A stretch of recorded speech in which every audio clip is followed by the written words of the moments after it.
ఇప్పుడు ప్రాముఖ్యమైన సమయానికి వచ్చినాం మనము. నాకు చెప్తున్నాం కదా, వెలుగు అంటే ఆధ్యాత్మిక వెలుగని. ఎవరైతే వెలిగింపబడాలని కోరుకుంటున్నారో వారు వాక్యాన్ని శ్రద్ధగా విని వారి జీవితాన్ని వెలిగించుకోవాలని మేము కోరుతున్నాం. ఈ ప్రాముఖ్యమైన సమయాన్ని డాక్టర్ బ్లెస్సింగ్ ఎస్సీ గారికి అందిస్తున్నాం.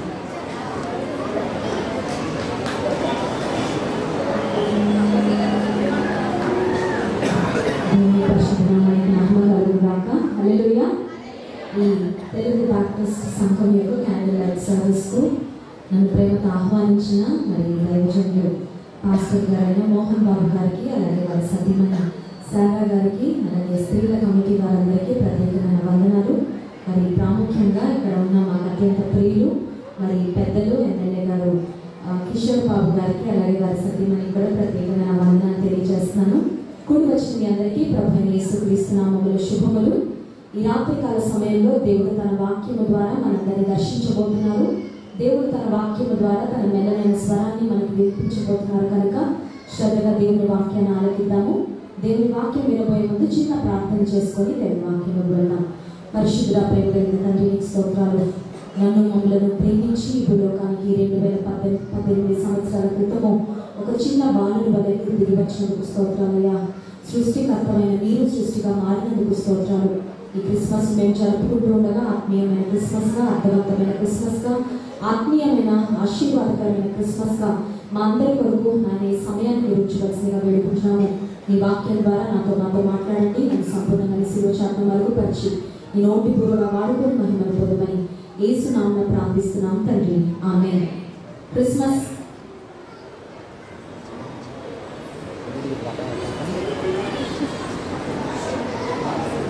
కాబట్టి this is a spiritual recharge. ఎంతగా మనం నింపుకుంటే అంతగా దేవుడు తన జీవమును, తన శక్తిని, తన ఆత్మను మనకిచ్చి మనం నడిపిస్తారు కనుక దేవుని సన్నిధిలో మనం గడిపే ఈ సమయం చాలా శ్రేష్టమైనది. ఎవరు వాచెస్ చూడొద్దండి.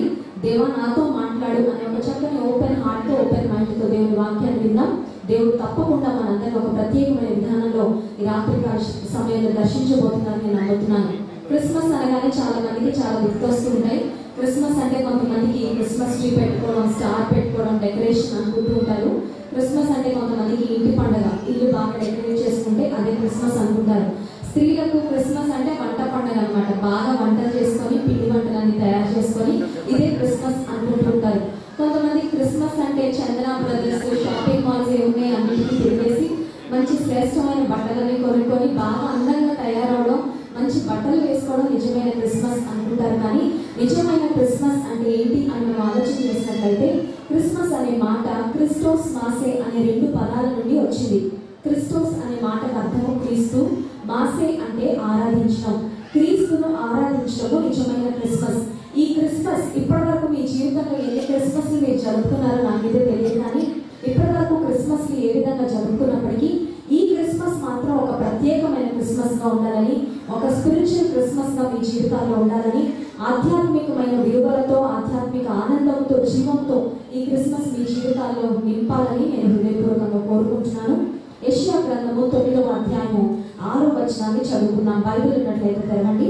యెషయా గ్రంథము 9వ అధ్యాయము 6వ వచనాన్ని చదువుకున్నాం. యేసుక్రీస్తు ప్రభు ఈ లోకానికి రాకముందు దాదాపు 700 సంవత్సరాలకు పూర్వమే యెషయా అనే ప్రవక్త దేవుని ఆత్మ ద్వారా ప్రేరేపించబడి ఈ మాటలు రాసినట్లుగా మనం గమనించవచ్చు. యెషయా గ్రంథము 9వ అధ్యాయము 6వ వచనం. ఏదైనగా మనకు శిశువు పుట్టెను, మనకు కుమారుడు అనుగ్రహింపబడెను, ఆయన భుజము మీద రాజ్యభారముండును, ఆశ్చర్యకరుడు, ఆలోచనకర్త, బలవంతుడైన దేవుడు, నిత్యుడగు తండ్రి, సమాధానకర్తయగు అధిపతి అని అతనికి పేరు పెట్టబడును. ఒక ఇంట్లో ఒక పుట్టినరోజు జరుగుతుంది అనుకోండి. ఫర్ ఎగ్జాంపుల్ మన పుట్టినరోజు జరుపుకుంటే మన కుటుంబంలో ఉన్నవారు, మన బంధువులు, మన స్నేహితులు పిలుచుకుంటాం. కానీ యేసు ప్రభు పుట్టుకను క్రిస్మస్ గా మనందరం జరుపుకుంటున్నాము. ఇది ఒక జాతికో, ఒక కులానికో, ఒక మతానికో, ఒక ప్రాంతానికో, ఒక భాష మాట్లాడే వారికో మరి పరిమితమైన ఫెస్టివల్ కాదు. కానీ ప్రపంచంలో ఉన్న అన్ని దేశాల వారు, అన్ని జాతుల వారు, అన్ని మతాల వారు జరుపుకునే పండుగ. కారణం ఏంటి అని మనం ఆలోచిస్తే దేవుని వాక్యం సెలవిస్తుంది యేసు క్రీస్తు అందరికీ ప్రభు అని. అందరికీ అనే మాటలో ఏ కేటగిరీస్, ఏ డివిజన్స్, ఏ భేదాభిప్రాయాలు లేవు అనే విషయాన్ని మనం గమనించాలి. ప్రాంతీయ, భాషాపరమైన, కులపరమైన, మరి మతపరమైన ఏ బ్యారియర్స్ లేకుండా యేసయ్య ఈ లోకానికి మన అందరి కొరకు వచ్చారు కనుక ఇక్కడ ఇప్పుడే మనం చదివాం మరో వచనంలో, ఏదైనా మనకు శిష్యుడు పుట్టెను, మనకు కుమారుడు అనుగ్రహించబడెను. ఒక ఇంట్లో ఒక బాబు పాప పుడితే ఆ ఇంట్లో తల్లిదండ్రుల కొరకు పుడతాడు, లేకపోతే గ్రాండ్ పేరెంట్స్ కొరకు, బంధువుల్ని సంతోషపెట్టడానికి పుడతారు. కానీ యేసుక్రీస్తు ఒక చిన్న బాలులాగా ఈ లోకంలో పుట్టాడు. ఎవరి కోసమో కాదు, మనందరి కోసము. అందుకే దేవుని వాక్యంలో రాయబడింది, మనకు శిష్యుడు పుట్టెను, మనకు కుమారుడు అనుగ్రహించబడెను. యేసు ప్రభు ఈ లోకంలో పుట్టక మునిపే 700 సంవత్సరాలకు పూర్వము యేసు ప్రభు ఈ లోకానికి వస్తారని, కన్యక గర్భవతి కుమారుని కంటుందని ఆయనకు 5 టైటిల్స్ ఈ భాగంలో మనం చదవాం. చూడండి, ఒకసారి గమనించినట్లయితే 6వ వచనంలో యేసుక్రీస్తు ప్రభువుకు పెట్టబడిన 5 పేర్లు లేక 5 టైటిల్స్ ఆఫ్ జీసస్ క్రైస్ట్ ఈ వచనంలో మనం చూడొచ్చు. మొదటి టైటిల్ ఏంటంటే ఆశ్చర్యకరుడు. ఆశ్చర్యకరుడు అంటే అర్థం ఏంటంటే యేసు ప్రభు ఈ లోకంలో పుట్టిన తర్వాత ఆయన చేసే పనులన్నీ మనందరికీ ఆశ్చర్యాన్ని కలుగచేసేవి. the things that he does are not ordinary. ఈ లోకంలో మనుషులు చేసే పనులు మామూలుగా సామాన్యంగా ఉంటాయి, కానీ దేవాది దేవుడు మెస్సియా మానవాకారంలో ఈ లోకానికి రాబోతున్నారు కాబట్టి ఆయన చేసే కార్యాలు ప్రతి ఒక్కరిని ఆశ్చర్యపరిచే కార్యాలే. యేసు ప్రభు జీవితాన్ని ఒకసారి గమనించినట్లయితే from birth to death to resurrection everything is a wonder. Yesu ప్రభు జీవితమే ఒక వండర్ అని మనం చెప్పుకోవచ్చు. కారణం ఏంటంటే యేసు ప్రభు పుట్టుకే ఒక వండర్ అండి. యేసు ప్రభు పుట్టుకే ఒక అద్భుతం. కారణం ఏంటంటే కన్యక గర్భవతి అవ్వడం అనేది చరిత్రలో ఒకే ఒక్కసారి జరిగింది. యేసుక్రీస్తు ప్రభు మాత్రమే కన్యకకు పుట్టాడు. ఆయన పుట్టుక ఒక అద్భుతమే, ఆయన జీవితం కూడా ఒక అద్భుతమే. కారణం ఏంటంటే యేసు ప్రభు ఈ లోకంలో బ్రతికినప్పుడు ఒక ఛాలెంజ్, ఒక ఓపెన్ ఛాలెంజ్ విసిరారు. అది ఏంటంటే నాలో పాపం ఉన్నదని మీలో ఎవడు స్థాపించగలడు? Can anyone prove the guilt of sin in me? యేసు ప్రభు జీవితంలో పాపం ఉందని ఏ ఒక్కరు రుజువు చేయలేకపోయారు. Jesus lived a perfect life. Jesus lived a flawless life. మచ్చ, ముడత, డాగు, కలంకము, కల్మషము లేని జీవితాన్ని, పర్ఫెక్ట్ లైఫ్ ని యేసు ప్రభు బ్రతికారు. ఆయన జీవితం ఆశ్చర్యమే. ఇకపోతే యేసు ప్రభు మరణం దగ్గరికి వస్తే ఈ లోకంలో మనం ఎవరు పుట్టినా బ్రతకడానికి పుడతామండి, చనిపోవడానికి ఏ ఒక్కరు పుట్టాం. కానీ Jesus was born to die. Yesu ప్రభు పుట్టడానికి కారణం ఏంటంటే ఆయన చనిపోవడానికి పుట్టాడు. ఆయన ఈ లోకానికి వచ్చిన కమిషన్, ఆయన ఈ లోకానికి వచ్చిన పని ఏంటి అని ఆలోచన చేసినట్లయితే ఒకరోజు మానవాళి యొక్క పాపం అంతటిని ఆయన మీద వేసుకొని మనంతటి శిక్షను ఆయన భరించి శిలువలో మరణించడానికి ఆయన ఈ లోకంలోకి వచ్చారు. ఈ లోకంలో మనందరి కొరకు చనిపోయారు. యేసయ్య యొక్క మరణం కూడా ఆశ్చర్యకరమైన విషయమే. ఇకపోతే ఈ లోకంలో అనేక మంది మహామహులు, గొప్ప వ్యక్తులు, మహానుభావులు పుట్టారు. కానీ ప్రతి ఒక్కరూ తమ జీవితకాలం ముగించుకున్న తర్వాత సమాధుల్లోకి వెళ్ళిపోయారు. అందరి సమాధులు మూయబడిన సమాధులే. అయితే యేసుక్రీస్తు ప్రభు యొక్క సమాధి ఒక్కటే ఖాళీ సమాధి. యేసుక్రీస్తు ప్రభు యొక్క సమాధి ఒక్కటే తెరవబడిన సమాధి. ఇజ్రాయెల్ దేశానికి ఒక 3 సంవత్సరాల క్రితం జాన్ లెస్లీ గారు, నేను కొంతమంది టీంని కూడా తీసుకొని వెళ్ళడం జరిగింది. వెళ్ళినప్పుడు యేసు ప్రభు శరీరాన్ని ఉంచిన ఆ సమాధిని మేము చూసి రావడం జరిగింది. ఆ లోపలికి వెళ్తే కొన్ని మాటలు రాయబడ్డాయి. ఏమనంటే he is not here, he is risen. ఆయన ఇక్కడ లేడు, ఆయన లేచి ఉన్నాడు అనే మాట రాయబడింది. అప్పుడు చాలా సంతోషం అనిపించింది. కారణం ఏంటంటే ఈ లోకంలో అందరి సమాధులు మూయబడిన సమాధులే, కానీ యేసు ప్రభు వారి యొక్క సమాధి ఒక్కటే తెరవబడిన సమాధి. His death is a wonder. His resurrection is also a wonder. యేసు ప్రభు మరణాన్ని జయించి 3వ రోజు తిరిగి లేచారు. అంత మాత్రమే కాదు, ఆత్మరూపిగా ఆయన మన మధ్యలో ఉన్నారు. ఎవరు తమ జీవితంలో దేవుని ఆహ్వానిస్తారో, ఎవరు తమ జీవితంలో దేవుని కలిగి ఉంటారో వారిని ఆశ్చర్యకరమైన విధానాల్లో ఆశ్చర్య అద్భుత కార్యాలు జరిగించి వారి జీవితాన్ని నడిపిస్తాడు. యేసు ప్రభుకున్న మొదటి పేరు ఆశ్చర్యకరుడు. రెండో పేరు ఏంటి అని ఆలోచన చేసినట్లయితే ఆలోచనకర్త. మనందరికీ ఆలోచన కావాలని ఇంగ్లీష్ లో కౌన్సిలర్ అని ఉంది. ఈ రోజుల్లో కౌన్సిలింగ్ చాలా డిమాండ్ ఉందండి. కౌన్సిలింగ్ అంటే మంచి ఆలోచన చెప్పేవాళ్ళు. జీవితంలో కొన్నిసార్లు మనం క్రాస్ రోడ్స్ దగ్గర నిలబడతాం. రైట్కి వెళ్ళాలో, లెఫ్ట్కి వెళ్ళాలో, ఫ్రంట్కి వెళ్ళాలో, బ్యాక్ వెళ్ళాలో, ఆగిపోవాలో తెలీదు. అలాంటప్పుడు మనకి మంచి ఆలోచన చెప్పేవారు కావాలి. దేవుడు ఆలోచనకర్త అంట. ఒకవేళ చిన్న పిల్లలు ఉంటే వారికి మంచి ఆలోచన కావాలి కదండి, మంచి జ్ఞానం కావాలి చదువులో ముందుకు వెళ్ళాలంటే. ఒకవేళ కుటుంబంలో భర్తగా ఉన్నట్లయితే ఆ కుటుంబాన్ని నడిపించడానికి ఆయన తన ఉద్యోగ బాధ్యత నిర్వర్తించడానికి ఆయనకు మంచి ఆలోచన చెప్పేవారు ఉండాలి.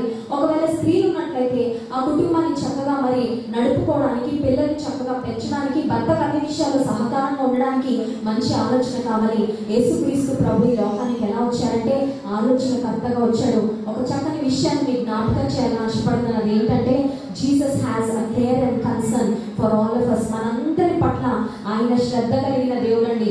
ఆలోచనకర్త అంటే ప్రపంచం అంతటికి ఒక ఆలోచన సరిపోతుందంటారా? ఎవరి సమస్యలను బట్టి వారికి ఆలోచన చెప్పాలా?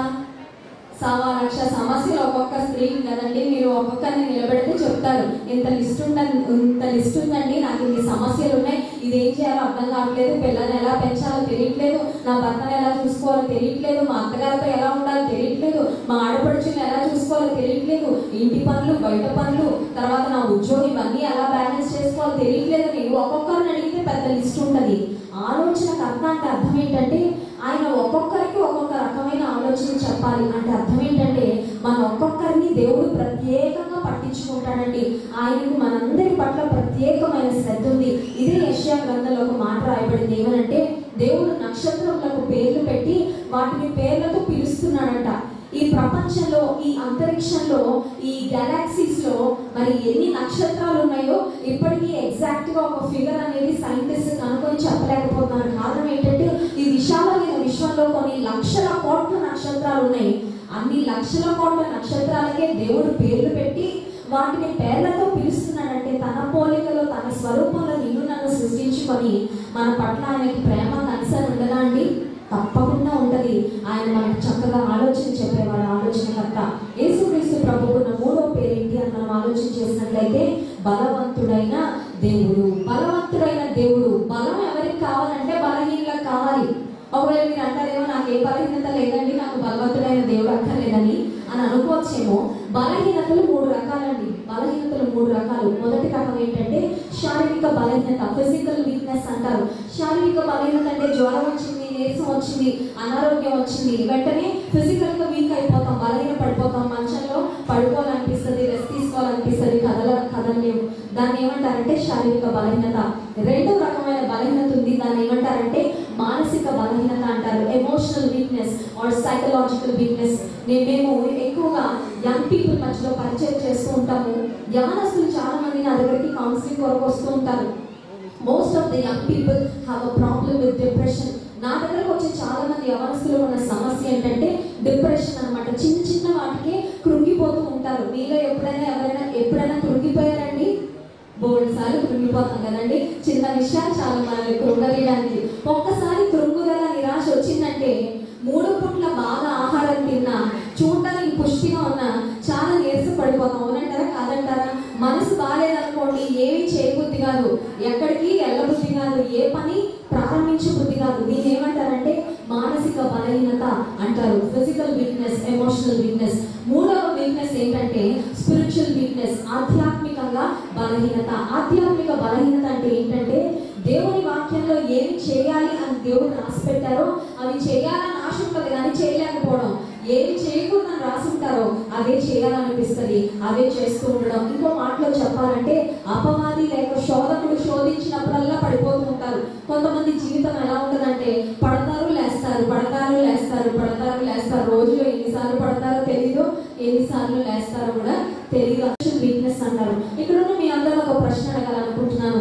ఈ 3 రకాల బలహీనతల్లో ఏదైనా ఒక్కటైనా మీకు ఎప్పుడైనా వచ్చిందా? నాకు వచ్చింది, నేను చేయగలుగుతున్నాను. మీకు ఎవరికైనా ఎప్పుడైనా వచ్చిందండి? కొంతమంది ఇక్కడ దేవదూతల్లో కూర్చున్నారు. మేము సూపర్ మ్యాన్, సూపర్ ఉమెన్, మాకు ఎప్పుడు ఏ బలహీనత రాలేదని అయితే మీరు ఖచ్చితంగా అబద్ధాలు ఆడుతున్నారు.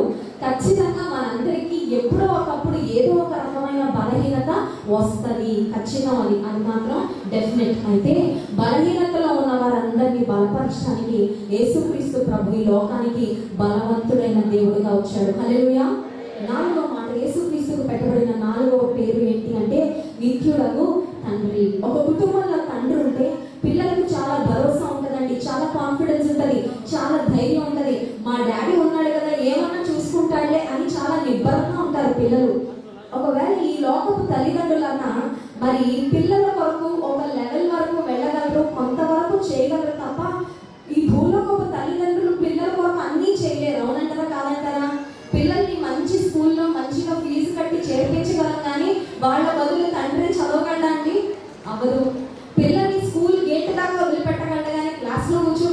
కుదరదు. పిల్లలు ఎగ్జామ్స్ అప్పుడు టెన్షన్ పడిపోతూ ఉంటారు. వాళ్ళ డాడీ పిల్లల బదులు ఎగ్జామ్స్ రాయగలరా? రాయలేరు. పిల్లలకు కొన్నిసార్లు బలహీనత వస్తుంది. తల్లిదండ్రులకు ఎంత బాధ అయిపోతుందో. దేవుడు మమ్మల్ని ప్రేమించి 3 కుమార్తెలు ఇచ్చారు. మా పిల్లలకి ఏదైనా అనారోగ్యం వచ్చిందంటే నా కాలు చేయి ఆడదు. కారణం ఏంటంటే ఆ జ్వరం ఏదో నాకు వచ్చింటే బాగుండేది అనిపిస్తుంది. కానీ పిల్లలకి ఏదైనా బలహీనత వస్తే మనం తీసుకోవడానికి ఏమైనా అవకాశం ఉంటుందండి? ఉండదు. వాళ్ళ బలహీనతలు వారే మొయ్యాలి. ఈ లోకపు తల్లిదండ్రులు, ఈ లోకపు తండ్రి పిల్లల విషయంలో ఒక లిమిట్, ఒక లెవెల్ వరకు సహాయపడగలడు, ఆదరించగలడు, పోషించగలడు, సంరక్షించగలడు. కానీ నీవు నేను కలిగి ఉన్న పరలోకపు తండ్రి, ఆయన నిత్యుడగు తండ్రి, ఈ లోక జీవితం పట్టుకే కాదు నిత్యత్వం వరకు కూడా నీకు తోడుగా ఉండి నేను నడిపించేవాడు. హల్లెలూయా. కొన్నిసార్లు కొన్ని కారణాల వలన ఈ భూలోకపు తల్లిదండ్రులు మనకు దూరం అయిపోయినప్పుడు చాలా బాధ వేస్తుంది. గుండె పిండేసినట్టు అయిపోద్ది. అయ్యో నా తండ్రి చనిపోయాడే, ఇప్పుడు నన్ను ఎవరు ఆదరిస్తారు, ఇప్పుడు నన్ను ఎవరు చూసుకుంటారు, నా విషయం ఎవరు బాధ్యత వహిస్తారు అని స్ట్రగుల్ అయ్యేవారు కూడా చాలా మంది ఉంటారు. నిరాశపడాల్సిన అవసరం లేదు. ఈ లోకపు తండ్రి నిన్ను విడిచిపెట్టి వెళ్ళిపోయినా నీవు కలిగిన పరలోకపు తండ్రి ఆయన నిత్యుడగు తండ్రి. He is an ever father. He loves you till the end of this world. ఈ ప్రపంచం యుగ సమాప్తి వరకు నీతో ఉండేవాడు, నిన్ను ప్రేమించేవాడు, నిన్ను నడిపించేవాడు. యేసుక్రీస్తు ప్రభువున 5వ పేరేంటి అని ఆలోచన చేసినట్లయితే సమాధానకర్తయగు అధిపతి. And he would be called prince of peace. ఈ రోజుల్లో ఒక ప్రశ్న మిమ్మల్ని అడగనివ్వండి. ఎన్ని లక్షల జీతం ఉన్నా, వస్తున్నా, ఇంట్లో ఎంత పెద్ద ఇల్లున్నా, ఎన్ని వస్తువులు ఉన్నాయి, ఎన్ని కార్లు ఉన్నాయి, ఏమున్నా మనిషికి అల్టిమేట్ గా కావాల్సింది మనశ్శాంతి. ఏమంటారా? కాదంటారా? ఏమున్నా లేకపోయినా మనశ్శాంతిగా బ్రతకాలి అని ప్రతి ఒక్కరూ అనుకుంటారు. కానీ మనశ్శాంతి చాలా మందికి ఉండట్లేదు. అందుకే ఈ రోజుల్లో చాలా మంది ఆత్మహత్యలు చేసుకుంటున్నారు. చాలా మంది చేసుకునే ధైర్యం లేకపోయినా ఈ బ్రతుకు, ఈ ప్రయాణం ముగించుకుంటే చాలు, మనశ్శాంతి లేదు నాకు, కనీసం చనిపోయిన కన్నా మనశ్శాంతిగా నేను పైలోకంలో ఉంటానని చాలా మంది అనుకుంటూ ఉంటారు. అఫ్కోర్స్ ఆత్మహత్య చేసుకోవడం కరెక్ట్ కాదు. చేసుకున్న వాళ్ళు ఖచ్చితంగా నరకానికి వెళ్తారు. ఎక్కడికంటే పెద్ద హెల్ ఆ పైన చూస్తారు. అందుచేత ఆత్మహత్య చేసుకోవడం అనేది చాలా భయంకరమైన పాపం. అయితే ప్రతి ఒక్కరికి ఈ లోకంలో సమాధానం కావాలి. యేసుక్రీస్తు ప్రభు సమాధానాన్ని ఇవ్వడానికి శాంతి దాతగా ఈ లోకానికి దిగి వచ్చాడు. He came to this world as prince of peace. ఈ రాత్రికాల సమయంలో యేసు ప్రభు ఈ లోకంలోకి రావడానికి గల 3 ప్రాముఖ్యమైన కారణాలు మీకు చెప్పి నా సందేశాన్ని ముగించాలని ఆశపడుతున్నాను. Why did Jesus come into this world? Yesu ప్రభు ఈ లోకంలోకి ఎందుకు వచ్చారు? ఆయన ఈ లోకానికి రావడానికి గల ముఖ్య కారణం ఏంటి అని మనం ఆలోచన చేస్తే మొదటి కారణం చూడండి. యోహాను సువార్త 8వ అధ్యాయము 12వ వచనాన్ని చదువుకున్నాం. యోహాను సువార్త 8వ అధ్యాయము 12వ వచనాన్ని చదువుకున్నాం. మరలా యేసు, నేను లోకమునకు వెలుగును, నన్ను వెంబడించువాడు చీకటిలో నడువక జీవపు వెలుగు కలిగి ఉండునని వారితో చెప్పెను. యేసు ప్రభు ఈ లోకంలో నివసించినప్పుడు he make some profound statements. Yesu ప్రభు కొన్ని అద్భుతమైన స్టేట్మెంట్స్ ఈ లోకంలో ఉన్నప్పుడు ఆయన చేసినట్లుగా మనం చూస్తున్నాం. వాటిలో ఒకటి ఏంటంటే, నేను ఈ లోకమునకు వెలుగును. యేసు ప్రభు ఈ లోకానికి ఎందుకు వచ్చాడంటే చీకటితో నిండిన ఈ లోకాన్ని వెలిగించడానికి వెలుగుగా ఈ లోకానికి దిగి వచ్చాడు. ఈ లోకంలో చీకటి ఉందా అండి? ప్రతిరోజు సూర్యుడు వేస్తున్నాడు కదా, ప్రతిరోజు ఎండ వస్తుంది కదా, ఈ లోకంలో వెలుగు బాగానే ఉంది కదా అని అంటారేమో. ఈ లోకంలో చీకటి ఉంది అంటే అర్థం ఏంటంటే భౌతిక పరమైన వెలుగును గురించి, సూర్యరశ్మి గురించి మాట్లాడటం లేదు. కానీ మానవ జీవితాలు పాపంతో నిండిపోయాయి. పాపము చీకటికి సాదృశ్యంగా ఉంది. చీకటితో, పాపముతో నిండిన మానవ జీవితాలను వెలిగించడానికి యేసుక్రీస్తు ప్రభు ఈ లోకానికి వెలుగుగా దిగి వచ్చారు. The problem of every man is sin. ప్రతి మనిషికి ఉన్న సమస్య ఏంటంటే పాపం అండి. అవునంటారా? కాదంటారా? ఈ రోజుల్లో శాస్త్ర పరిజ్ఞానం ఎంత బాగా పెరిగిపోయిందంటే, శ్రీహరికోట అని నెల్లూరు జిల్లాలో ఉంటుంది, ఆంధ్రప్రదేశ్లోనే. రాకెట్ లాంచింగ్ సెంటర్ అక్కడ ఉంది. ఇండియన్ స్పేస్ రీసెర్చ్ ఆర్గనైజేషన్ అని, ISRO అని అక్కడ ఒక సంస్థ ఉంది. అక్కడ నుంచి రెగ్యులర్ గా శాటిలైట్స్ పంపిస్తూ ఉంటారు. రాకెట్ లాంచింగ్ చేస్తూ ఉంటారు. మనం కూడా న్యూస్ లో చూస్తూనే ఉన్నాం కదా. ఈ రాకెట్స్ లాంచ్ చేసి శాటిలైట్స్ స్పేస్ లోకి పంపించి, ఈ శాటిలైట్స్ ద్వారా వెదర్ ఫోర్కాస్ట్, రేపు పొద్దున వాతావరణం ఎలా ఉండబోతుంది, ఎక్కడ వరదలు వస్తాయి, ఎక్కడ భూకంపాలు వస్తాయి, ఇలాంటి వెదర్ ఫోర్కాస్ట్ రిపోర్ట్స్ అన్ని శాటిలైట్ నుంచి మనం పొందుకుంటున్నాం. అంత మాత్రమే కాదు, మనం చూస్తున్న టెలివిజన్ ఛానల్స్, మనం వాడుతున్న ఇంటర్నెట్, ఇవన్నీ కూడా మనిషి భూమి మీద ఉండి రాకెట్ అంతరిక్షంలోకి పంపించి ఈ శాటిలైట్ తో కమ్యూనికేట్ చేస్తూ ఇవన్నీ తెలుసుకుంటున్నాడు. కొన్ని దేశాల్లో రోబోటిక్స్ బాగా పెరిగిపోయి పని మనుషులుగా రోబోట్స్ ని వాడుతున్నారండి. ఇండియాలో అంటే కొన్నిసార్లు మనకి సహాయపడడానికి మనుషులు దొరుకుతారు, కానీ కొన్ని పాశ్చాత్య దేశాల్లో మనుషులు అంతగా మరి ఎక్కువ మంది ఉండరు. అలాంటి పరిస్థితుల్లో కొన్ని రోబోట్లను పెట్టుకొని ఆ రోబోట్ కి కనుక ఇన్స్ట్రక్షన్స్ ఇస్తే నాకు టీ తీసుకురా అంటే అదే చక్కగా కప్పు సాసర్ పెట్టుకొని టీ కలిపేసి యజమానులు ఎక్కడ ఉంటే అక్కడికి ఒక ట్రేలో పట్టుకొచ్చి ఇచ్చేస్తుంది అనమాట. రోబోటిక్స్ కూడా బాగా పెరిగిపోయింది. ఈ రోజుల్లో అన్ని రిమోట్ కంట్రోల్ అయిపోతున్నాయి. ఆఫీస్ లో కూర్చొని ఇంటికి తాళం వేయలేదని గుర్తొచ్చి ఒక్క చిన్న బటన్ నొక్కితే ఇంటి తాళం ఆటోమేటిక్ గా పడిపోతుంది. తెలుసా అండి, చాలా ఫారిన్ కంట్రీస్ లో ఈ టెక్నాలజీ అంతా బాగా పెరిగిపోయింది. అయితే మనిషి ఈ తన చుట్టూ ఉన్న ప్రపంచాన్ని అంతటినీ కంట్రోల్ చేయగలుగుతున్నాడు, కానీ దురదృష్టకరమైన విషయం ఏంటంటే మనిషి తన హృదయాన్ని కంట్రోల్ చేసుకోలేకపోతున్నాడు. దేవుని వాక్యంలో రాయబడింది, హృదయం అన్నిటికంటే మోసకరమైనది, అది ఘోరమైన వ్యాధి గలది, దాన్ని గ్రహించగలవాడు ఎవడు? పాపం అంటే ఏంటండి? హృదయం ఎందుకండి మోసకరమైందంటే ఏది చేయొద్దో అది చేయకూడదని తెలుసు, కానీ దాన్ని చేయకుండా మనుషులు ఉండలేకపోతున్నారు. ఏది చెయ్యాలో అది చెయ్యాలని తెలుసు, కానీ దాన్ని మాత్రం చేయలేకపోతున్నారు. అందుకే దేవుని వాక్యంలో పాపానికి ఒక చక్కని నిర్వచనం రాయబడింది. అది ఏంటంటే ఆజ్ఞాతిక్రమమే పాపము, ఆజ్ఞను అతిక్రమించడమే పాపము. The problem of every man is sin. ప్రతి మనిషికి ఉన్న సమస్య పాపమే. అలాంటి పాపముతో నిండిన మానవ జీవితాన్ని, చీకటితో నిండిన మానవ జీవితాలను వెలిగించడానికి యేసుక్రీస్తు ప్రభు ఈ లోకానికి వెలుగుగా దిగి వచ్చాడు. గౌతమ్ బుద్ధ మనందరికీ తెలుసు, బుద్ధిజం అనే మరి రిలీజియన్ ప్రారంభించిన వ్యక్తి. ఆ గౌతమ్ బుద్ధాన్ని ఏమని పిలుస్తారంటే he is called as the light of Asia.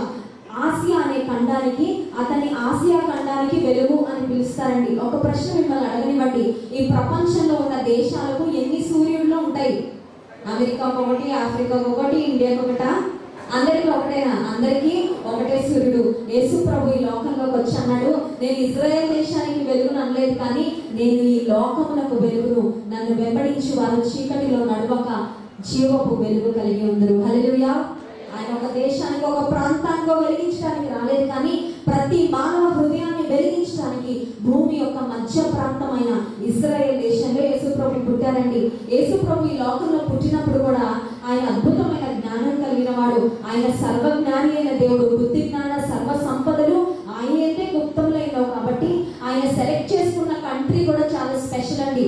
Israel దేశాన్ని మనం గమనించినట్లయితే సెంటర్ ఆఫ్ గ్రావిటీ ఇజ్రాయెల్ దేశంలోనే ఉంటదన్నమాట. ఈ ప్రపంచం మొత్తానికి మధ్య ప్రాంతం ఏంటి అని శాస్త్రవేత్తలు కనుగొని చెప్పిన విషయం ఏంటంటే ఇజ్రాయెల్ దేశంలో ఉన్న డెడ్ సీ ఈ వరల్డ్ మొత్తానికి సెంటర్ ప్లేస్ అని మరి శాస్త్రవేత్తలు రుజువు చేశారు. ఈ భూమి మొత్తానికి ఉన్న మధ్య ప్రాంతంలో యేసయ్య పుట్టాడు. కారణం ఏంటంటే ఆయన భూమిలో ఉన్న సమస్త మానవాన్ని రక్షించడానికి వచ్చారని, ఆయనకు అందరూ కావాలని ఒక చక్కని సందేశాన్ని తెలియజేస్తూ ఆయన ఇజ్రాయెల్ దేశంలో పుట్టారు. Jesus came as light to this world. రెండవ మాట ఏంటి అని మనం ఆలోచన చేసినట్లయితే యేసు ప్రభు ఈ లోకానికి రావడానికి గల రెండవ ఉద్దేశం ఏంటి అని మనం ఆలోచన చేస్తే మనందరికీ తెలిసిన వాక్యమే యోహాను సువార్త 3వ అధ్యాయము 16వ వచనం.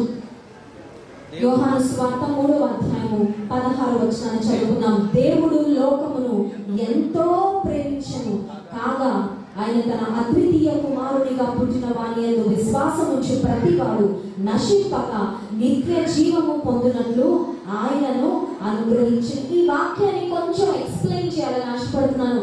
కొంచెం మరి ఒక్కొక్క మాట ధ్యానం చేసుకుంటూ వెళ్తామండి. దేవుడు అనగానే స్వయంభవుడు. He is before time and he is beyond time. దేవునికి టైంతో పని లేదండి. మనకి టైంతో పని ఉంటుంది కదండి. మనకి 80, 90, 100 అవగానే మన టైం అయిపోద్ది, మనం వెళ్ళిపోతాం. మనం టైంతో లిమిట్ అయిన వారం, కానీ గాడ్ ఇస్ బిఫోర్ టైం. దేవుడు అందుకే మోషేతో కనబడి మోషేతో మాట్లాడుతూ మోషే అడిగాడు, దేవా నీ పేరేంటని నేను చెప్పను అని అడిగితే దేవుడు అన్నాడు, నేను ఉన్నవాడను అన్నువాడు. నేను ఉన్నానంతే. ఎప్పటి నుంచి ఉన్నానో ఎప్పటి వరకు ఉంటానో మీరు చెప్పలేరు. మాటల్లో కూడా మీరు ఎక్స్ప్లెయిన్ చేయలేరు. నూతన నిబంధనలో ప్రకటన గ్రంథంలో రాయబడి ఉంటుంది, నేను అల్ఫాను ఒమేగాను. I am the alpha and the omega. Alpha omega అంటే ఏంటి అని మనం ఆలోచన చేస్తే నూతన నిబంధన గ్రంథాన్ని మరి గ్రీకు అనే భాషలో రాయడం జరిగింది. పాత నిబంధన గ్రంథమేమో హెబ్రీ భాషలో రాయబడితే నూతన నిబంధన గ్రంథమేమో గ్రీకు భాషలో రాయబడింది. ఆ తర్వాత మన స్వంత భాషలోకి, తెలుగులోకి, ఇంగ్లీష్ మరి ఎన్నో లాంగ్వేజెస్ లోకి బైబిల్ తర్జుమా చేయబడడం జరిగింది. అయితే గ్రీకు భాషలో నూతన నిబంధన మొదటి రాయబడిందని చెప్పాను కదా. గ్రీకు భాషలో ఇంగ్లీష్ లో ఏ ఎలాగా ప్రారంభ అక్షరమో, జెడ్ ఎలాగా ఆఖరి అక్షరమో, గ్రీకు భాషలో మొదటి అక్షరం ఆల్ఫా, గ్రీకు భాషలో చివరి అక్షరము ఒమేగా. నేను అల్ఫాను ఒమేగాను అని దేవుడు చెప్పాడు అంటే అర్థం ఏంటంటే నేను అన్నిటికీ ప్రారంభము, అన్నిటికీ అంతము కూడా నేనే. ఒక మాటలో చెప్పాలంటే ఈ యూనివర్స్, మనం ఉంటున్న ఈ విశాల విశ్వం, ఈ భూగోళాన్ని ఆలోచన చేస్తే దేవుడు ఉండే మహాకాశము ఈ భూలోకానికి బయట ఉందండి. అయితే సృష్టికర్త అయిన దేవుడు సృష్టిగా మనలో ప్రేమించి ఈ entered into time and space, కొంత స్పేస్ ఆయన ఆక్యుపై చేస్తూ ఒక చిన్న పసిబాలుగా ఈ లోకంలోకి వచ్చాడు. 33.5 సంవత్సరాలు ఈ లోకంలో బ్రతికాడు. కానీ he made a phenomenal impact on human history.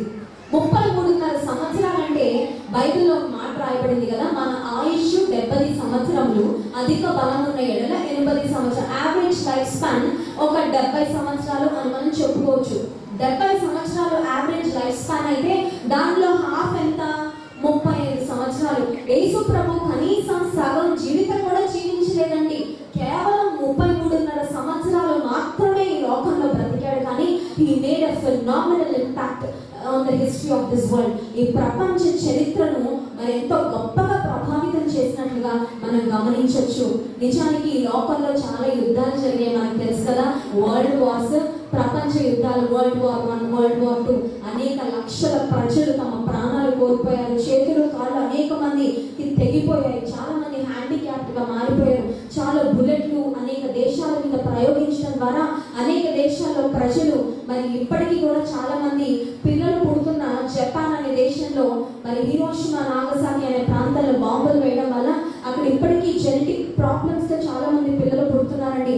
ఆ వరల్డ్ వార్ యొక్క ఆఫ్టర్ ఎఫెక్ట్స్ ఇంకా చాలా దేశాల వారు అనుభవిస్తూనే ఉన్నారు. అయితే ఆశ్చర్యకరమైన విషయం ఏంటంటే సమాధానకర్త అయిన దేవుడు యేసు ప్రభు ఈ భూగోళం మీద అడుగు పెట్టిన తర్వాత ఆయన జీవించిన 33.5 సంవత్సరాల కాలంలో ఈ ప్రపంచం మొత్తంలో ఒక్క యుద్ధం కూడా జరగలేదంటండి. హల్లెలూయా.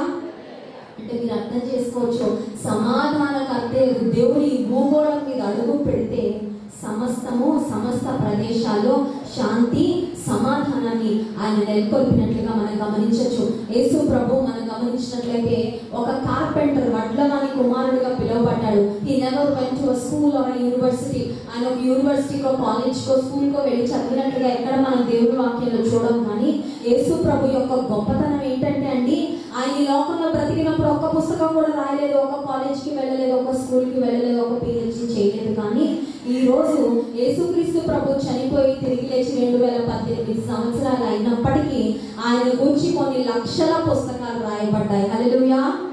దేవుని యొక్క గొప్పతనం చెప్పడానికి, నా యేసయ్యను హైలైట్ చేయడానికి నేను ఇక్కడ నిలబడ్డానండి. నీవు నేను సేవిస్తున్న దేవుడు, నీవు నేను ఆరాధిస్తున్న దేవుడు, ఏ యేసు ప్రభు పుట్టుకనైతే మనం జరుపుకుంటున్నామో ఆయన సాదా సీదా దేవుడు కాదు. ఆయన ప్రపంచాన్ని రెండుగా విభజించిన వాడు, ప్రపంచ చరిత్రను రెండుగా విభజించిన వాడు. ప్రపంచ చరిత్రకారులంట క్యాలెండర్ ని సిద్ధపరుస్తున్న సమయంలో ఆలోచన చేశారంట, ఈ క్యాలెండర్ లో ఒక వ్యక్తిని మనం రిఫరెన్స్ పాయింట్ గా తీసుకొని చరిత్రను 2 భాగాలుగా విభజిద్దాము అని అనుకున్నారంట. ఆ సమయంలో వారికి 3 పేర్లు గుర్తొచ్చాయి. ఒక వ్యక్తి ఏమో జూలియస్ సీజర్, ఇంకొక వ్యక్తి ఏమో అలెగ్జాండర్, 3వ వ్యక్తి ఏమో యేసు ప్రభు. ఈ 3 గొప్ప వ్యక్తులే, 3 ప్రపంచాన్ని ప్రభావితం చేసిన వారే. వారి పుట్టుకను రిఫరెన్స్ పాయింట్ గా తీసుకొని వారి పుట్టుకకు ముందు, వారి పుట్టుకకు తర్వాత అని చరిత్రను విభజిద్దాం అనుకున్నారు. అలాంటి సమయంలో వారికి ఒక ఆలోచన వచ్చింది. ఏమనంటే అలెగ్జాండర్, జూలియస్ సీజర్ అనే 2 చక్రవర్తులు రక్తపు టేర్లు పారించి ఈ ప్రపంచంలో వారి రాజ్యాన్ని స్థాపించుకుంటే యేసు ప్రభు ఒక్కరిని కూడా కొట్టలేదు, ఒక్కరిని కూడా చంపలేదు. ఆయన ప్రేమతో ప్రేమ సామ్రాజ్యాన్ని లోకంలో స్థాపించి ఈ లోకంలో మరి శాంతిని స్థాపించాలని యేసు ప్రభును రిఫరెన్స్ పాయింట్ గా తీసుకొని BC AD అని ఈ చరిత్ర 2 భాగాలుగా విభజించారు. యేసు ప్రభు కేవలం 33.5 సంవత్సరాలు ఈ లోకంలో బ్రతికాడు. కానీ he made a phenomenal impact on this world. ఇంకా ప్రపంచాన్ని ప్రభావితం చేస్తూనే ఉన్నాడు. యోహాను 3:16లో మొదటి వచనం మొదటి మాట మనం గమనించాం. దేవుడు గొప్పవాడు. God is beyond human comprehension. God is beyond human imagination. God is beyond human explanation. మనుషులు ఎక్స్ప్లెయిన్ చేయగలిగిన దానికంటే గొప్పవాడు, మనిషి ఊహకు మించినవాడు, మనిషి అనుకున్న దానికన్నా శక్తి సామర్థ్యాలు కలిగిన వాడు దేవుడు. రెండో మాట యోహాను 3:16లో లోకమును. లోకం అంటే చిన్నదా పెద్దదా? చాలా పెద్దది. కొన్ని కోట్ల మంది జనాభా. మేము అప్పుడప్పుడు పరిచయ నిమిత్తం పాశ్చాత్య దేశాలు వెళ్ళినప్పుడు ఒకసారి న్యూయార్క్ పట్టణ వెళ్ళడం జరిగింది. జాన్ వెస్లీ గారు నేను సువార్త ప్రకటన నిమిత్తం న్యూయార్క్ వెళ్ళిన తర్వాత న్యూయార్క్ ని సిటీ ఆఫ్ స్కై స్క్రాపర్స్ అని పిలుస్తారనమాట. అక్కడ న్యూయార్క్ లో టైమ్స్ స్క్వేర్ అని ఒక ప్రాంతం ఉంటుంది. కొన్ని కోట్ల మంది ఉన్నాం, అయినా మా ఒక్కొక్కరిని చూస్తున్నాం, ఒక్కొక్కరిని ప్రేమిస్తున్నాం, ఒక్కొక్కరిని పట్టించుకుంటున్నాం, ఒక్కొక్కరిని ఆదరిస్తున్నాం, ఒక్కొక్కరిని నడిపిస్తున్నాం, ఒక్కొక్కరిని ఆశీర్వదిస్తున్నాం. నువ్వు ఎంత గొప్పవాడివయ్యా, నీకు హ్యాట్స్ ఆఫ్ అని దేవుని స్తుతించాను. హల్లెలూయా. లోకం అంటే సామాన్యం కాదండి. మనకి బ్యాప్టిస్ట్ చర్చ్ ఈ రోజు ఇలా కిక్కిరిసిపోతేనే అందరినీ మేనేజ్ చేయడం కష్టమైపోతుంది కదండి. ఎంతమంది ఒకేసారి ప్రవాహంలో వచ్చేస్తేనే మేనేజ్ చేయలేకపోతున్నాం. ఈ ప్రపంచం అంటే గ్రేట్ బిగ్ పీపుల్. లోకము అనగానే మరి చాలా వందల కోట్ల మంది జనాభా. అయితే దేవుడు అంటే గొప్పోడు, లోకం అంటే ప్రజలు, గొప్ప ప్రజలు చాలా మంది. ఎంతో ప్రేమించను ఈ చాలా మంది ప్రజలను గొప్పవాడైన దేవుడు ప్రేమించను అని రాస్తే సరిపోయేది, కానీ దేవుడు దాని ముందు ఎంతో అని మాట రాయించాడు. కారణం ఏంటంటే ఆయనకి ఎంతో ప్రేమ ఉంది. ఈ రాత్రికాల సమయంలో నేను ఒక మాట గమనించాలి. అదేంటంటే ఈ ప్రపంచం మొత్తంలో ఇన్ని కోట్ల మంది జనాభా కాకుండా నీ ఒక్కడమే, నేను ఒక్కదాన్నే ఉన్నా కూడా యేసే మన కోసం he would have still come down into this world and died for us. నువ్వు ఒక్కదానివే ఉంటున్నా నీ కొరకు కూడా యేసే తప్పకుండా పరలోకాన్ని విడిచిపెట్టి భూలోకానికి వచ్చేవాడు. That is how much Jesus loves you. యేసే నిన్ను అంతగా ప్రేమిస్తున్నాడు అనే విషయాన్ని గమనించాలి. దేవుడు లోకమును ఎంతో ఎంతో ప్రేమించిన దేవుడు ఏం చేశాడండి? ఈ లోకంలో ప్రేమలు ఎలా ఉంటాయంటే అండి, అవసరాల ప్రేమలు, మాటల ప్రేమలు. ఒకసారంట ఒక ప్రియుడు ప్రియురాలు ఫారెస్ట్ లో నడుచుకుంటూ వెళ్తున్నారంట. పెళ్లి చేసుకుందాం అని ప్లానింగ్ లో ఉన్నారు.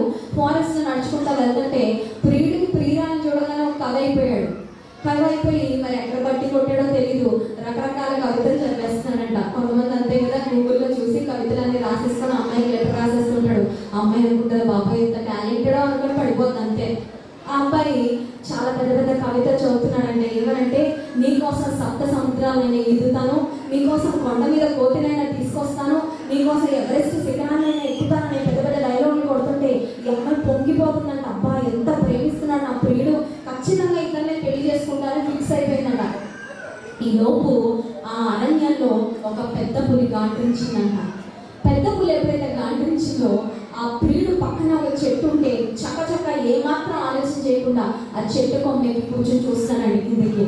ఈ అమ్మాయికి గుండాగినంత పని అయింది. కారణం ఏంటంటే ప్రియుడు ఇప్పటివరకు పెద్ద పెద్ద డైలాగులు కొడితే నా కోసం ప్రాణమైనా పెట్టేస్తారేమో అనుకున్నాను, కానీ నా ప్రాణం గురించి కనీసం ఆలోచన కూడా చేయకుండా వెళ్ళిపోయాడని దేవుడు ఎలాగోలా కాపాడు, ఒక దారి చూపించి నాకు అని ప్రార్థన చేస్తుంది. కాసేపటికి ఆ పెద్ద పులిటో వెళ్ళిపోయింది. వెళ్ళిపోయిన తర్వాత ఆ పులిడు చక్కగా చెట్టు దిగి వచ్చాడంట. దిగి రాగానే ఈ అమ్మాయి చెప్పిందంట, నీకెంత ప్రేమ ఉందో ఈ పులి గాండ్రించడం వల్ల నాకు బాగా ప్రూవ్ అయిపోయింది. నీ ప్రేమ కేవలం మాటల ప్రేమ, కానీ నీ ప్రేమ నిజమైన ప్రేమ కాదు. నిజమైన ప్రేమ మాటల ప్రేమ కాదండి, నిజమైన ప్రేమ చేతల్లో చూపించే ప్రేమ. And true love always involves sacrifice. నిజమైన ప్రేమలో ఖచ్చితంగా త్యాగం ఉంటుంది. దేవుడు లోకాన్ని ఎంతో ప్రేమించాడు, నిజమే. ఎంతో ప్రేమించి పరలోకంలో కూర్చోలేదు. పరలోకంలో కూర్చొని కొంతమంది దేవతలు పంపించలేదు. పరలోకంలో కూర్చొని కొన్ని గిఫ్టులు పంపించలేదండి. ఈ మధ్య సెంటినరీస్ అనే దీవుల్లో అండమాన్ దగ్గర సెంటినరీస్ అనే దీవులు ఉన్నాయి, మనందరికీ తెలుసు. జాన్ ఎలెన్ చావ్ అనే వ్యక్తి అక్కడ హతసాక్షిగా అతని సెంటినరీస్ అనే దీవుల్లో కొంతమంది ప్రజలు ఉన్నారు. వారు యేసు ప్రభుని తెలుసుకోవట్లేదు. వారికి ఎలాగైనా యేసు ప్రభుని గురించి ప్రకటించాలని ఈ వెంట్ సెవెరల్ టైమ్స్ అక్కడికి చాలాసార్లు వెళ్ళాడు. కొన్ని గిఫ్ట్స్ కూడా ఇచ్చొచ్చాడంట. ఆఖరికి ఒక రోజు మాత్రం అతని హృదయంలో గొప్ప భారం, గొప్ప పట్టుదల ఉంది. ఏమనంటే, ఈ ప్రజలకు సువార్త చెప్పకపోతే వారందరూ స్ట్రైట్ నరకానికి కదా వెళ్ళిపోయేది. నేను నా ప్రాణాన్ని అడ్డం పెడతాను పర్వాలేదు, నా ప్రాణాన్ని త్యాగం చేస్తాను పర్వాలేదు అనుకున్నాడు. వెళ్ళాడు, ఆ దీవిలో అడుగు పెట్టాడు. వాళ్ళు బాణాలు వేశారు. అక్కడే రక్తపు టేరులో పడి చనిపోయాడు. దేవుడు కూడా లోకాన్ని ప్రేమించాడండి. మాటలతో ప్రేమించలేదు, గిఫ్ట్లు పంపించి ప్రేమించలేదు, కానీ తన అద్వితీయ కుమారునిగా, ఒక్కడే కుమారుడు యేసు ప్రభువు తానే స్వయంగా ఈ భూలోకానికి దిగి వచ్చాడు. మనందరము నశింపక అంటే చిన్న నాశనం నుండి కాదు మనల్ని తప్పించింది, పెద్ద నాశనం నుండి. కారణం ఏంటంటే యేసు ప్రభు ఈ లోకానికి దిగి రాకపోయింటే, యేసు ప్రభు నీ నా పాపాల కొరకు రక్తం కార్చకపోయింటే ఈ భూమి మీద చనిపోయిన ప్రతి ఒక్కరు క్యూ కట్టుకొని నరకానికి వెళ్ళిపోయేవారు. అందులో ఏ డౌట్ లేదు. అప్పుడుందండి దేవుడు నిన్ను నన్ను నిత్య నాశనం నుండి, నిత్య నరకాగ్ని నుండి తప్పించి నిత్య జీవానికి వారసులుగా చేయడానికి, ఆ పరలోక రాజ్యంలో వారసులుగా చేయడానికి మన కొరకు ఈ భూలోకానికి దిగి వచ్చాడు.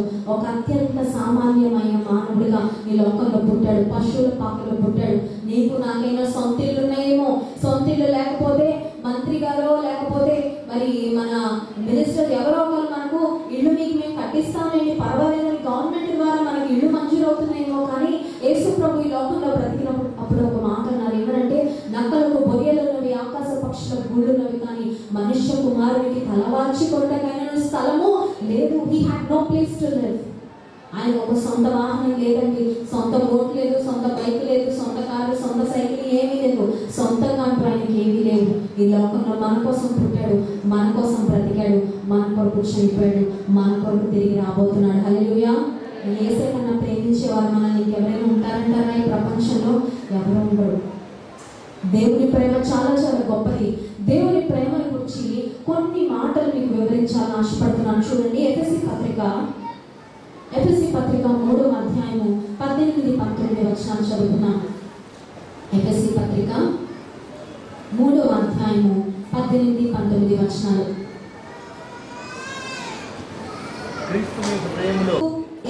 ఎంతో గ్రహించటకును జ్ఞానమునకు మించిన క్రీస్తు ప్రేమను తెలుసుకొనుటకును తగిన శక్తి గలవారు కావాలని ప్రార్థించుచున్నాను. I want to talk about the 4 dimensions of God's love. దేవుని ప్రేమకు 4 కోణాలు ఉన్నాయి. ఆ 4 కోణాలు ఏంటో ఒక్కసారి మీకు వివరించాలని ఆశపడుతున్నాను. ఇప్పుడే చదివాం కదా, దేవుని ప్రేమ యొక్క పొడుగు, వెడల్పు, లోతు, ఎత్తు. ఒక్కొక్క మాటను ఒకసారి ఆలోచించడానికి ప్రయత్నం చేద్దాం. God's love is amazing love. దేవుని ప్రేమ ఖచ్చితంగా మనల్ని ఆశ్చర్యపరిచే ప్రేమ. దేవుని ప్రేమ ఖచ్చితంగా మన జ్ఞానానికి, మన ఊహకు మించిన ప్రేమే. దేవుని ప్రేమలో ఉన్న 4 కోణాలు ఏంటంటే, దేవుని ప్రేమ పొడవైనది. God's love is long. ఎంత పొడవైనది దేవుని ప్రేమ అని ఆలోచన చేసినట్లయితే, అరిగిపోని, తరిగిపోని, కరిగిపోనంత పొడవైనది దేవుని ప్రేమ.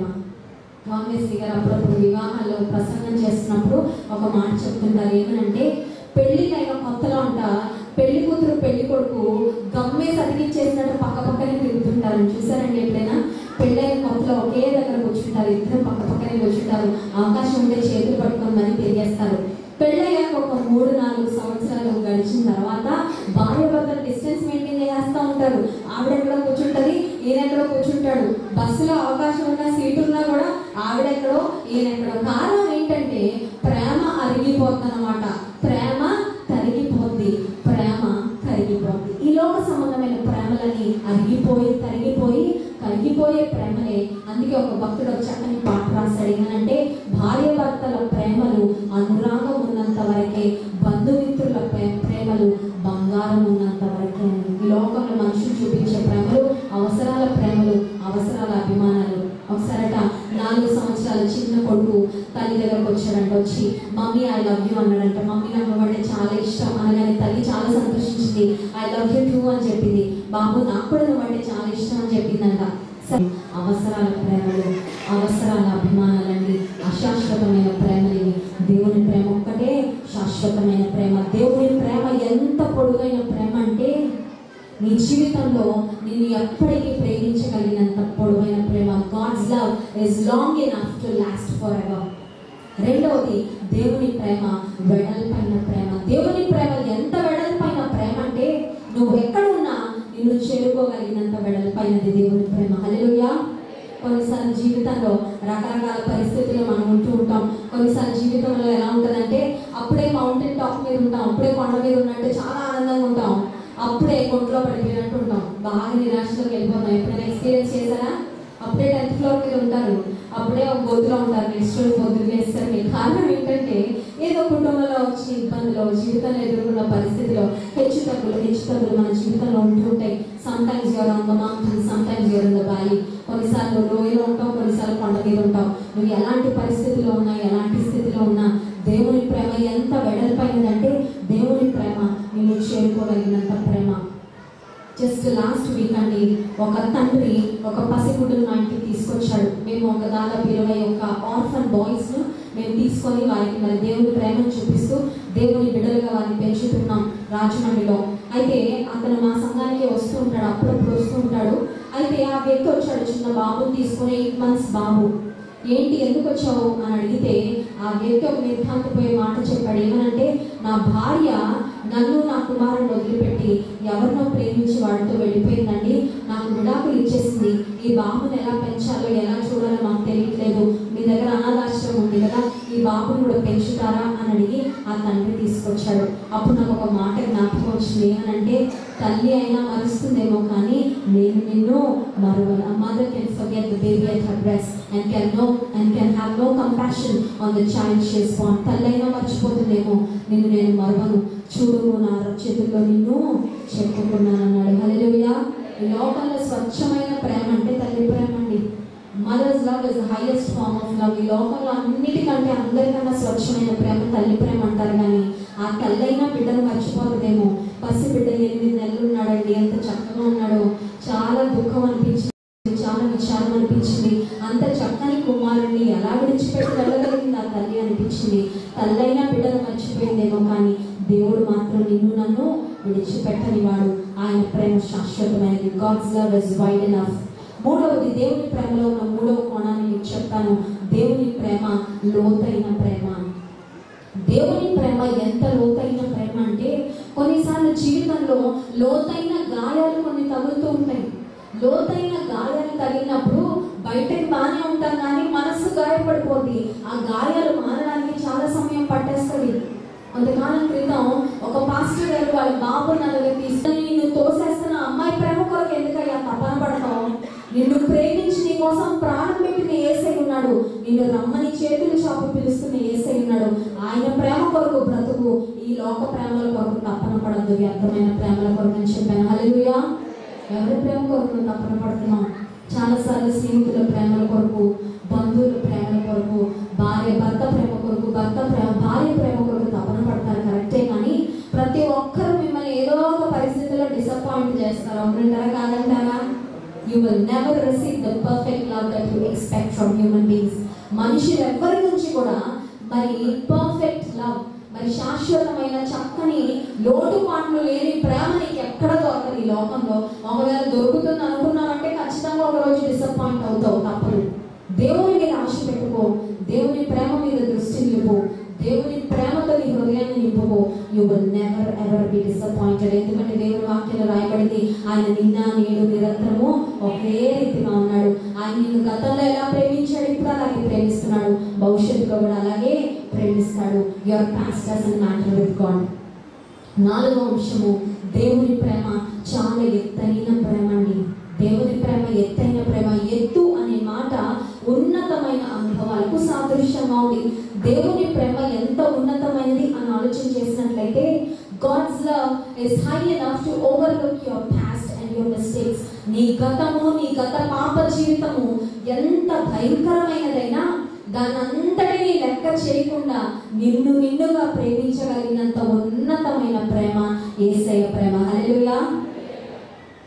మన చరిత్ర అంతా మనకు తెలిసి కొన్నిసార్లు మనం అంటేనే మనకు అసహ్యం అనిపిస్తుంది. ప్రభు యొద్దకు రాక మునుపు నువ్వు ఎంత భయంకరమైన పాపంలో జీవించినా దేవుని ప్రేమ ఎంత ఎత్తైన ప్రేమ అంటే, దేవుని ప్రేమ ఎంత ఉన్నతమైన ప్రేమ అంటే, నీ గతానంతటిని మర్చిపోయి నిన్నుగా ప్రేమిస్తాడు. ఎలాగంటే, తప్పిపోయిన కుమారుడు చింపి జుట్టేసుకొని చిరిగిపోయిన బట్టలతో భయంకరమైన దుర్వాసన కొట్టుకుంటూ తండ్రి ఆస్తంతా పాడు చేసి తండ్రి ఇంటికి బుద్ధొచ్చాక తిరిగి వస్తుంటే, చక్కగా హుందాగా గొప్ప స్థానంలో ఉన్న తండ్రి కుమారుని కొరకు చేతులు చాపి కనిపెట్టాడంట. కుమారుడు రాగానే కౌగిలించుకున్నాడు, ముద్దు పెట్టుకున్నాడు, కుమారుడిని తను ఉన్నట్లుగా ప్రేమించాడు. ఒకవేళ నా కుమార్తె బురదలో ఆడిందని అనుకోండి, ఫర్ ఎగ్జాంపుల్ బురదలో ఆడి ఆమె డ్రెస్, చేతులు, కాళ్ళన్నీ బురద అయిపోతే మమ్మీ అని నా దగ్గర పరిగెట్టుకుంటూ వస్తే నీకు బురద అయిపోయింది నా దగ్గరికి రాకని తోసేస్తానా, లేకపోతే ఎత్తుకొని తీసుకెళ్ళి కడుగుతానా? ఎత్తుకొని తీసుకెళ్ళి కడుగుతాను. ఎందుకంటే బురద ఉన్నా లేకపోయినా తను నా బిడ్డ, నా కుమార్తె. She is my property, she is mine.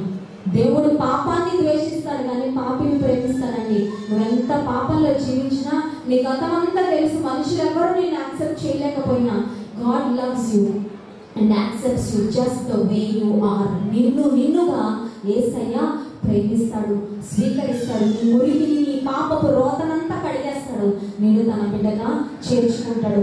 అంత ఎత్తైనది దేవుని ప్రేమ. మీకా గ్రంథం 7వ అధ్యాయం 19వ వచనంలో ఒక మాట ఉంటుంది. ఏమనంటే ఆయన మన పాపములను సముద్రపు అగాధములో పడేశాడు. ఆయన మరెన్నటిని జ్ఞాపకం చేసుకోడంట. మన పాపాన్ని సముద్రపు అగాధాల్లో పడేశాడు. సముద్రపు అగాధాలు ఎంత లోతైనవో తెలుసా అండి? అప్పట్లో మలేషియన్ ఎయిర్లైన్స్ అనే ఒక ఫ్లైట్ మునిగిపోయింది. మునిగిపోయిన తర్వాత తన ప్రేమను చూపించడానికి లోకానికి వచ్చాడు. యేసై చూపించే ప్రేమ లాంటి ప్రేమ నీకు ఏ పురుషుడి దగ్గర, ఏ స్త్రీ దగ్గర, ఈ లోకంలో ఎవరి దగ్గర దొరకదు. 3వ అంశం చెప్పిన సందేశాన్ని ముగిస్తాను. యేసు ప్రభు ఈ లోకానికి రావడానికి గల 3వ కారణం ఏంటంటే మత్తయి సువార్త 11వ అధ్యాయము 28వ వచనాన్ని చదువుతున్నాం. మత్తయి సువార్త 11వ అధ్యాయము 28వ వచనం. ప్రయాసపడి భారం మోసుకుని వచ్చిన సమస్త జనులారా నా యొద్దకు రండి, నేను మీకు విశ్రాంతి కలుగచేయుదును. దేవుడు ఈ లోకానికి ఎందుకు వచ్చాడంటే నీతో నాతో ఒక చక్కని సంబంధాన్ని కలిగి ఉండాలని ఈ లోకానికి వచ్చాడు. Jesus came into this world to have a relationship with us. కొంతకాలం క్రితం ఒక ఎంపీ గారి కొడుకు పెళ్లికి మాకు ఆహ్వానం వచ్చిందండి. జాన్ వెస్లీ గారికి వాక్యం చెప్పడానికి మరి దేవుడు ఒక అవకాశం ఇచ్చారు ఆ వివాహానికి. సరే, పెళ్లి కార్డు రాగానే నేను చాలా ఆసక్తిగా పెళ్లి కార్డు చూడడం ప్రారంభించాను. ఎలా వేరే పెళ్లి కార్డ్స్కి దీనికి ఏదైనా డిఫరెన్స్ ఉంటుందా, ఏమైనా ప్రత్యేకత ఉంటుందా అని జాగ్రత్తగా గమనిస్తుంటే అందులో ఒక మాట రాశారు. ఏమనంటే gifts are strictly not accepted అని రాశారు. అంటే ఈ పెళ్లికి మీరు ఎలాంటి బహుమతులు తీసుకురావద్దు, మీరు తీసుకొచ్చినా మేము తీసుకోమని. అబ్బో అనుకున్నాను కదండి. బహుమతులు అంటే ఎవరికి ఇష్టం ఉండదు, అందరికి ఇష్టమే. మీరు బహుమతులు మాకు తీసుకురావద్దంటే మా దగ్గర బోర్డు డబ్బు ఉంది, మా దగ్గర బోర్డు బహుమతులు ఉన్నాయి, మీరు ఏమీ తేక్కర్లేదని. సరే, అది చదివాను, ఆశ్చర్యపోయాను. కొంచెం కిందకి వెళ్తూ ఉంటే అక్కడ ఇంకో మాట రాశారు. ఏమనంటే మా కొడుకు పెళ్లికి ఎవరు వస్తారో వాళ్ళకి ఒక డ్రెస్ కోడ్ ఉంది అని రాశారు. ఎలా పడితే అలా తయారై వస్తే మేము రానివ్వ, లోపలికి పురుషులైతే సూటు బూట్లు వేసుకొని రావాలి అని రాశారు. స్త్రీలైతే చక్కగా సాంప్రదాయ వస్త్రధారణలో చీర కట్టుకొని రావాలి అని రాశారు. ఒకవేళ అలా కాకుండా చింపిరి జుట్టుతో చిరిగిపోయిన బట్టలతో ఎవరైనా వెళ్ళారనుకోండి, సెక్యూరిటీ గార్డ్ అక్కడ నిలబడి బయట ఆపేస్తారు, లోపలికి వెళ్ళడానికి అవకాశం కూడా ఉండదు. సరే, ఆ వివాహంలో మరి జాన్ వెస్లీ గారు దేవుని వాక్యం అందించడం జరిగింది. తిరిగి వచ్చేసాము. నాకు తెలిసి అలాంటి వివాహాలకి కనుక మరి పెద్దలు ఎవరైనా ఆహ్వానిస్తే ఖచ్చితంగా వారి ఆహ్వానాన్ని మన్నించి మనం వెళ్ళడానికి ఇష్టపడుతుంటాం. ఎవరు ఆహ్వానం వచ్చినా వెళ్ళకుండా ఎవరు ఉండడానికి ఇష్టపడరు. అయితే దేవాది దేవుడు మనందరికీ ఒక ఆహ్వానాన్ని ఇస్తున్నాడు. ఆహ్వానం ఏంటంటే భారము మోసుకొని వచ్చిన సమస్త జనులారా నా యొద్దకు రండి. పిలుస్తున్న దేవుడు గొప్పడండి. దేవుని గొప్పతనం గురించి నాకు కొన్ని మాటలు చెప్పాను. నిన్ను నన్ను ఆహ్వానిస్తున్న దేవుడు సామాన్యుడు కాదు, ఆయన గొప్పవాడు, అసాధారణమైన వాడు. గొప్ప దేవుడు గొప్ప ఆహ్వానం ఇస్తున్నప్పుడు అత్యంత సామాన్యమైన మనుషులమైన మనం మాత్రం ఆయన ఆహ్వానాన్ని చాలా మంది లెక్క చేయట్లేదు. యేసు ప్రభుకి ఇంకా దూరంగానే బ్రతుకుతున్నారు. నాకున్న శక్తి, నాకున్న జ్ఞానము, నాకున్న బలము, నాకున్న ధనము, నాకున్న పలుకుబడి, నాకున్న బంధుబలము, ఏదో ఒక రకంగా నా జీవితాన్ని నడిపించేసుకోగలను. కానీ యేసు ప్రభు దగ్గరికి వెళ్ళాల్సిన అవసరం లేదని చాలా మంది యేసు ప్రభుకు దూరంగా బ్రతుకుతున్నారు. కానీ యేసు ప్రభు ఈ లోకానికి ఎందుకు వచ్చారంటే నీతో నాతో ఒక చక్కని సంబంధం కలిగి ఉండాలని ఈ లోకానికి వచ్చారు. అక్కడే రాయబడింది, ప్రయాసపడి భారము మోసుకొనిచున్న సమస్త జనులారా. భారం అంటే బర్డెన్. ఇక్కడ మిమ్మల్ని అందరూ ఒక సూటి ప్రశ్న అడగాలనుకుంటున్నాను. అదేంటంటే చింతలు కానీ, దిగుళ్ళు కానీ, భారాలు కానీ, బరువులు కానీ, టెన్షన్స్ కానీ, ప్రెషర్స్ కానీ లేని వాళ్ళు ఎవరైనా ఉన్నారా? ఎవరు లేరు. అందరికీ ఏదో ఒక రకమైన చింత, దిగులు, భయము, భారము, ప్రెషర్, టెన్షన్, వరి ఏదో ఒకటి ఉంటుంది. ఉందా లేదా? ఈరోజు టెన్షన్ ఇవాళ తీరినా రేపు ఇంకో టెన్షన్ కొత్తగా స్టార్ట్ అవుతుంది. అందరంటారా? చదువుకునే వాళ్ళకి చదువుల టెన్షన్, చదువు అయిపోయాక ఉద్యోగం వస్తుందో రాదో టెన్షన్, ఉద్యోగం వచ్చాక ఉద్యోగంలో బాధ్యతల కొరకు ఎలా చేయాలి, ఎలా ప్రమోషన్ అదొక టెన్షన్, అదయ్యాక ఎలా పెళ్ళి అవుతుందో టెన్షన్, పెళ్ళయ్యాక కుటుంబాన్ని ఎలా నడిపించుకోవడం టెన్షన్, ఆ తర్వాత పిల్లలు ఎలా పుడతారో టెన్షన్, పిల్లలు పుట్టిన తర్వాత వాళ్ళ చదువులో టెన్షన్, ఆ తర్వాత వాళ్ళ పెళ్లిలో టెన్షన్, ఆ తర్వాత వాళ్ళ పిల్లలో టెన్షన్.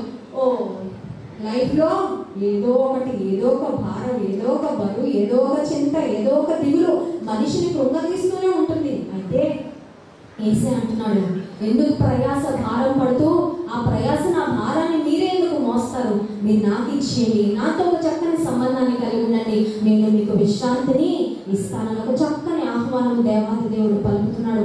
ఒకవేళ ఇప్పటి వరకు యేసే సన్నిధికి వచ్చి వెళ్ళిపోతూ యేసేతో ఒక పర్సనల్ రిలేషన్షిప్, ఒక వ్యక్తిగతమైన సంబంధం మీరు కలిగి లేకుండా ఉన్నట్లయితే ఈ రాత్రికాల సమయంలో ఆ చక్కని సంబంధం మీరు కలిగి ఉండాలని దేవుడు ఈ చక్కని మీటింగ్ మీ కొరకు ఏర్పాటు చేశారు.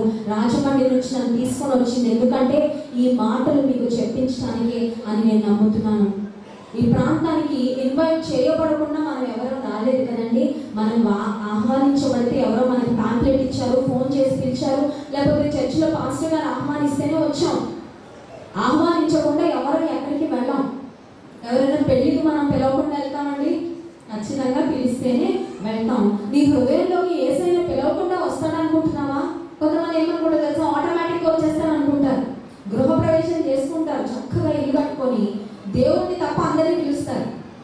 యేసయ్య మా ఇంట్లో ముందు నువ్వు రానైనా, మా ఇంట్లో ఫస్ట్ నువ్వు అడుగు పెట్టాను అడగరు, కానీ బంధువులు, స్నేహితులు, ఇంట్లో పిల్లలు, పెద్దలు అందరినీ పిలుస్తారు తప్ప యేసయ్యని మాత్రం పిలవరు. పిలవకుండా యేసయ్య వస్తానంటారా? రారు. నీ భారం నువ్వే మోసుకుంటూ యేసు ప్రభుకు దూరంగా బ్రతికితే నష్టపోయేది నువ్వే. ఒకసారి అంటే ఒక ముసలమ్మ ట్రైన్లో పెద్ద ట్రంక్ పెట్టి తీసుకొని ఎక్కిందంటారు. మన పరిస్థితి కూడా అలాగే ఉంటుంది. యేసయ్య నా జీవితం అంతా నీకు అప్పగిస్తున్నాను నన్ను నడిపించని మన భారాలు మనమే నెత్తి మీద పెట్టుకొని మోసి కృంగిపోతా ఉంటాం, వంగిపోతా ఉంటాం, నడవలేం ముందుకి. చింతలు, భయాలు, భారాలు, దిగుళ్ళు ఎక్కువైపోయి యేసయ్య అంటున్నాడు, ప్రయాసపడి భారం మోస్తున్నావు కదా, నా దగ్గరికి రా. I will remove all your fears, I will remove all your frustrations, I will remove all your burdens and I will give you rest. నేను నీకు సమాధానాన్ని ఇస్తానని యేసు ఒక చక్కని ఆహ్వానాన్ని పలుకుతున్నాడు. నిజానికి ఈ జీవితం అంటే ఏంటో తెలుసా అండి?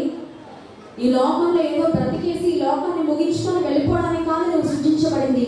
God has a purpose for your life. ఈ జీవితం పట్ల దేవునికి ఒక ఉద్దేశం ఉంది. And you know what, life is a preparation for eternity.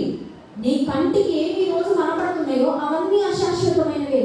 నీ కంటికి కనబడుతున్న ఈ దేహం, నువ్వు వాడుతున్న వస్తువులు, నువ్వు కట్టుకున్న ఇల్లు, నువ్వు తిరుగుతున్న కారు, లేకపోతే నీకున్న బైక్, లేకపోతే నువ్వు వెళ్తున్న ఉద్యోగం, అన్నీ అశాశ్వతమైనవే. ఆ మధ్యలో ఇండోనేషియాలో ఎర్త్క్వేక్ వచ్చింది, భూకంపం వచ్చింది. భూకంపం వస్తే కష్టపడి కొన్నిసార్లు 20 సంవత్సరాలు 30 సంవత్సరాల తర్వాత ఇల్లు కట్టుకుంటారు. భూకంపం వచ్చి భూమి అలా నెరవేడగానే ఇల్లు భూమిలోకి వెళ్ళిపోయింది అనుకోండి, 30 సంవత్సరాల ప్రయాసం ఏమైనట్టు? పుష్కాకి ఎగిరిపోయినట్టే. ఈ లోక సంబంధంగా నువ్వు కలిగి ఉన్నవన్నీ అశాశ్వతమైనవి. అందుకే దేవుని వాక్యంలో ఒక మాట రాయబడింది, దృశ్యమైనవి అనిత్యములు, అదృశ్యమైనవి నిత్యములు. నీ కనబడేవన్నీ అశాశ్వతమైనవి. నీ లోపల ఒక ఆత్మ ఉంది, అది నీకు కనబడట్లేదు, అది మాత్రం శాశ్వతం ఉంటుంది. నీ కంటికి దేవుడు కనబడట్లేదు, దేవుడు మాత్రం శాశ్వతుడు. నీ కంటికి పరలోక రాజ్యం కనబడట్లేదు, పరలోక రాజ్యం మాత్రం శాశ్వతమైనది. కనబడే ఈ దేహం కొరకు ప్రయాసపడుతున్నావు, కానీ కనబడని ఆత్మ గురించి నేను ఆలోచన చేస్తున్నావా? దిస్ లైఫ్ 60, 70, 80 సంవత్సరాలు ఎంతకాలమైనా ఇది నిత్యత్వం కొరకు ఒక సిద్ధపాటు అనే విషయాన్ని మనం ఎవ్వరూ మర్చిపోకూడదండి. ఈ జీవితం ఎలాంటిదంటే ఒక ట్రైన్ ప్రయాణం లాంటిది. ట్రైన్ ప్రయాణంలో ప్రయాణమే జీవితం అనుకుంటామా? గమ్యస్థానం కోసం నిరీక్షిస్తామా? గమ్యస్థానం కొరకు నిరీక్షిస్తాం, గమ్యస్థానంలో దిగాలనే చూస్తాం, గమ్యస్థానం కొరకు సిద్ధపడే ఎక్కుతాం. ట్రైన్లో ఏమైనా ఇబ్బందులున్నా ఒకటే హోప్ ఉంటుంది, ఏమంటే రేపు పొద్దున్న ట్రైన్ దిగేస్తాం కదా, పర్వాలేదు, ప్రయాణం ఎలాగున్నా కొంచెం సర్దుకుందాం అనుకుంటాం. కొంతమంది మాత్రం జీవితమే శాశ్వతం అనుకుంటారు. జీవితం శాశ్వతము కాదు. నీకున్న ఒకే జీవితానికి ఒక భక్తుడు అన్నాడు, దేవా నీ కొరకు బ్రతకడానికి ఒక 100 జీవితాలు అనుకుంటే బాగుండేది, కానీ ఒక్క జీవితం ఉందయ్యా, ఈ ఒక్క జీవితం నీ కోసం బ్రతకడానికి సహాయం చేయండి. హల్లెలూయా. లోకం ఏమంటారు తెలుసండి? ఒక్క జీవితం అంటే ఎంజాయ్ చేయి, ఒక్క జీవితమే నీకు ఇష్టానుసారంగా బ్రతుకు.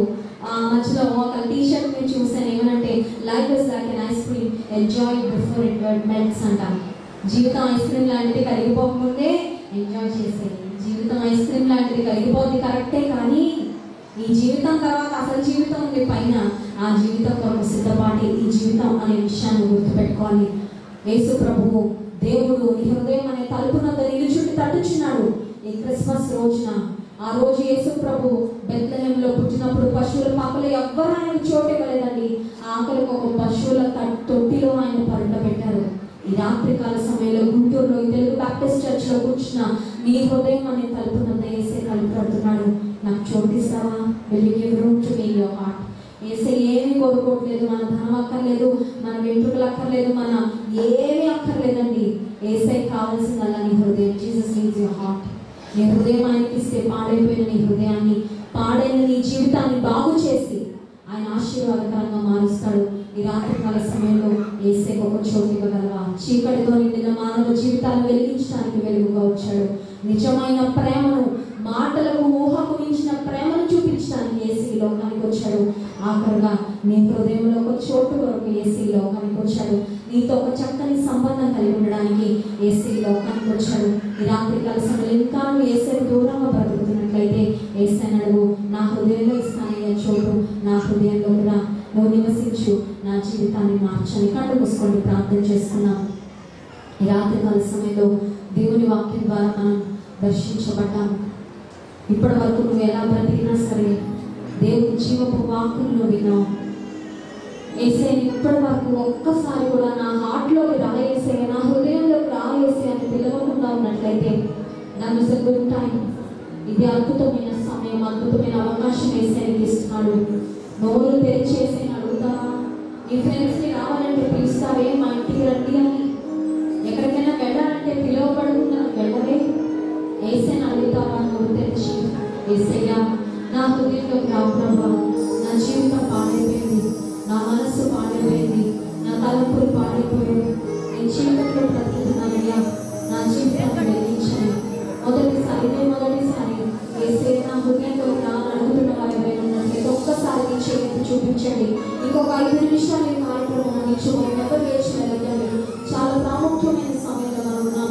ఎప్పటివరకు దేవుడు మీతో మాట్లాడారు, ఇప్పుడు మీరు దేవుడితో మాట్లాడే సమయం. ఇది దేవునితో మీరు మాట్లాడే సమయం. Please utilise this time. ఈ సమయాన్ని చక్కగా సద్వినియోగం చేసుకోండి. అడుగుదామా? యేసయ్యా నా జీవితం పాడైపోయింది, నా హృదయం పాడైపోయిందయ్యా, నా హృదయంలోకి రా ప్రభువా, నా ప్రతి పాపాన్ని క్షమించండి, నీ బిడ్డగా నన్ను స్వీకరించని. ఈ మాట నువ్వు అడిగితే యేసయ్య రక్తంలో నీ ప్రతి పాపాన్ని విశ్వాసంతో నువ్వు కడుక్కుంటే you will become an official member in the family of God. దేవుని కుటుంబాలకు ఒక సభ్యురాలు అవుతావు. ఇక నుంచి ఒక కుమారుడిగా, కుమార్తెగా ప్రతి ఆశీర్వాదం నీ సొంతం అవుతుంది. ఇప్పటివరకు చాలా మిస్ అయిపోయావు దేవుని దూరంగా బ్రతికి. ఇంకా మిస్ అవ్వదు. యేసయ్యలో ఆనందం ఉంది, యేసయ్యలో సమాధానం ఉంది, యేసయ్యలో ఆశీర్వాదం ఉంది, యేసయ్యలో సమస్తం ఉన్నాయి. He is an all-sufficient God. ఆయన మన జీవితాలు చాలినవాడు. ఇదే మొదటిసారి యేసయ్య నా హృదయంలోకి రా, యేసయ్య నా హృదయంలోకి రా అని అడిగినట్లయితే ఒకసారి చిన్న ప్రార్థన చేయెత్తిన వారు నా తర్వాత చెప్పండి. యేసయ్య నేను పాపినని నీ సన్నిధిలో ఒప్పుకుంటున్నాను. నా ప్రతి పాపమును నీ రక్తములో కడగండి, పరిశుద్ధపరచండి, నా హృదయంలోనికి రండి, నీ బిడ్డగా నన్ను చేసుకోండి. ఈ దినము నుంచి నా తుది శ్వాస వరకు నీ కొరకే జీవిస్తానయ్యా, నన్ను వాడుకోండి, నన్ను నడిపించండి. యేసునామములో ప్రార్థిస్తున్నాను తండ్రి, ఆమేన్. పరిశుద్ధ ప్రేమ తండ్రి నీకు స్తోత్రాలు. ఈ వాక్యం ద్వారా మమ్మల్ని దర్శించిన విధానాన్ని బట్టి స్తోత్రాలు ప్రభా. చీకటితో నిండిన మానవ జీవితాన్ని వెలిగించడానికి వెలుగుగా ఈ లోకానికి దిగి వచ్చినందుకు స్తోత్రాలు. ఎంతమంది అయితే రాత్రికాల సమయంలో మొదటిసారి తమ హృదయంలో నిన్ను ఆహ్వానించారు ప్రభా, నేను ప్రభువుగా దేవునిగా ప్రతిష్ఠించుకున్నారు. వారి జీవితాన్ని, వారి తీర్మానాలు స్థిరపరచని తండ్రి. ఏ ఒక్కరు హెలెన్ని మిస్ కాకుండా ప్రభా, ప్రతి ఒక్కరిని నిత్యరాజ్య వారసులు కాకుండా సహాయం చేయండి. ఈ రాత్రికాల సమయంలో ఎంతమంది అయితే ఈ ప్రేమ వార్తలు విన్నారో వారి హృదయాలను ప్రేమతో నింపుకొని నిన్ను పోలి నడుచుకోవడానికి సహాయం చేయండి. ఈ క్రిస్మస్ అర్థవంతమైన ఆశీర్వాదకరమైన క్రిస్మస్ గా నాయన ప్రతి ఒక్కరూ జరుగుతున్నటువంటి కృప చూపవలసిందిగా వేడుకుంటున్నాను. తెలుగు బాప్టిస్ట్ సంఘాన్ని బట్టి స్తోత్రాలు. ఇక్కడ ఉన్న దైవజనులు మోహన్ బాబు గారికి, వారి కుటుంబాన్ని బట్టి స్తోత్రాలు. ఇక్కడ ఉన్న సంఘ పెద్దలు, స్త్రీల కమిటీ వారందరినీ ఆశీర్వదించండి. ఈ రాత్రికాల సమయంలో వచ్చిన వారు ఏ ప్రత్యేక అవసరతతో సన్నిధికి వచ్చారు మీరు ఎరిగిన జీవితాలకు చాలిన వాడు, బలవంతుడైన దేవుడు, ఆశ్చర్య కార్యాలు జరిగించేవాడు. ఈ రాత్రికాల సమయంలో బిడ్డలకు అవసరతలు తీర్చండి. అపవాదంలో ఉన్నవారు, గర్భఫలం కొరకు కనిపెడుతున్నవారు, తండ్రి ఉద్యోగాల కొరకు కనిపెడుతున్నవారు, శాంతి సమాధానం లేకుండా ఉన్నవారు, తండ్రి పాపము ఊబిలో దిగిపోయిన వారు యేసు నామములో విడుదల కలుగుగా ప్రతి ప్రార్థనకు మీరు జవాబు దయచేసి గొప్ప కార్యాలు చేయండి. ఈ రాత్రికాల సమయంలో విన్న వాక్యం ప్రతి హృదయంలో ఫలించినట్లు కృప చూపండి.